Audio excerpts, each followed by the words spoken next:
So, meron akong chika sa inyo ngayon about sa nangyari sa araw ko. Pero bago yon, samahan niyo muna akong ayusin yung hair ko. Talian naman natin siya kasi Hi, palagi nakalupit. Shalane. Oh, bakit? Ano ginagawa mo? Obvious ba? Malamang mag-aayos ng buhok. Nag-aayos, oh.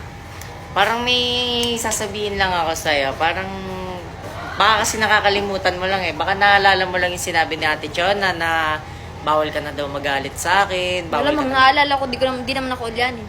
Yung pala yung naalala mo? Oo. So di ka pala ulyanin talaga, no? Guys, ako, hindi ko ginugulo yung buhok ko. Narinig mo? Nag-aayos ng buhok. Nag-aayos ka ba ng buhok?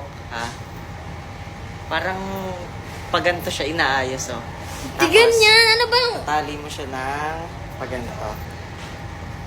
Yan. Parang naalala mo Mukha na na akong- kasi sinabi ni Ate Chona na bawal ka na daw magtaray sa akin, eh. Gug yung buhok Yeah. ko. Parang ano ka na dyan, basahan. Alis ka hindi.